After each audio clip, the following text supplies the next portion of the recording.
Now, Effective Communication with Phil Zeller, CEO, Dale Carnegie, Southwest Michigan. So there I was just last week out in fabulous Las Vegas.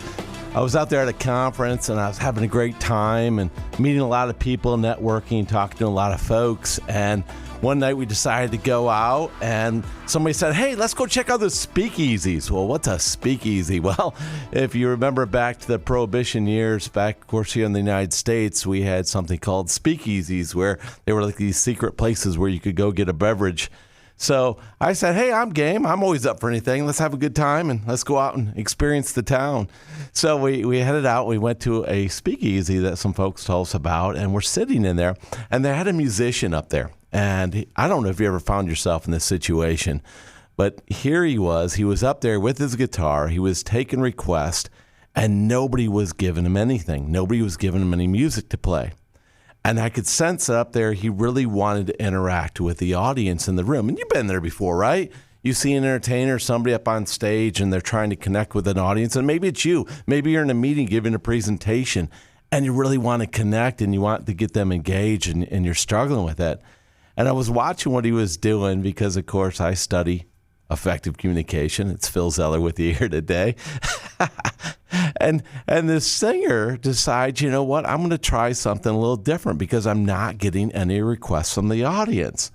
So what he decided to do is he had asked a couple of times, you know, does anybody got a favorite song? Go ahead, put in a request, and nobody was answering.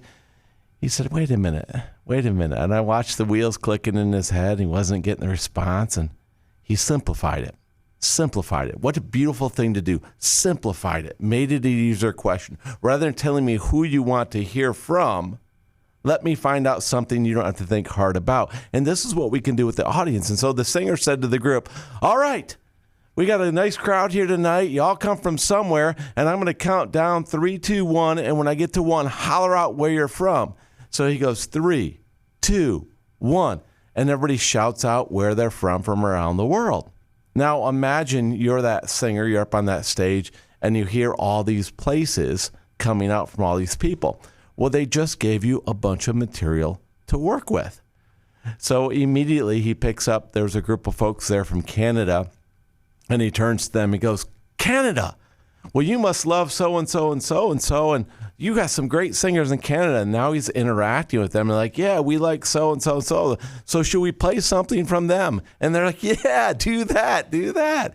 And it was such a simple thing to see. And we don't always take this in. And if you found yourself in front of a group of people before and you were tongue-tied during the Q&A because you couldn't get anybody to participate and you're looking at them and they're staring back at you, simplify it. Make it easier for your audience to give you something to work with. Because if you're asking them a question that makes them think too hard, you're not going to get an answer.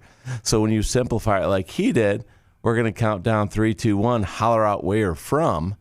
It was easy to go. And then, of course, he was a musician, and he knew a lot about musicians. He played music. He was taking open requests. So obviously a very talented individual in his field, and was able to take the places and then tie them back to singers from those locations. And it's such a simple thing for us to do, but it's a skillful art form to work at it. And now next time you're giving a presentation and you ask, okay, who has the first question? Typically that's how we open up a Q&A session. Who has the first question? And if you don't get a response, simplify it. Make it easier for them. Give them a location or give them something and then tie your information back to it. Or the other thing that you can do, which works really well as well, is ask a question that is often asked of you. So in his case, it could have been, well, oftentimes people ask me, where does my music come from? Who do I really like? Well, I go back to my roots where I'm from, and I'm from this location, and these are the musicians that come out of my area, and this is the type of music they sing. Let me share with you a song from them. He could have done that. And it's the same thing you could do in a presentation with a group of people. A question I'm often asked is, and then fill in the blank. And what it does is it primes the pump for the people in the room to get engaged and ask you questions. And it's a great, simple skill set to learn and utilize when you're giving presentations, to get feedback from the audience, to get them engaged in a Q&A, to get them as part of your presentation. So as you think about this, again, my friends, when you're giving presentations, you want more engagement because people are going to be more lively. They want to share more. They're going to get more from what you're saying. Get that engagement. Ask them simple questions that doesn't require them to think, and get the pump moving. Prime that pump, get it going, and you'll get more engagement in your presentations.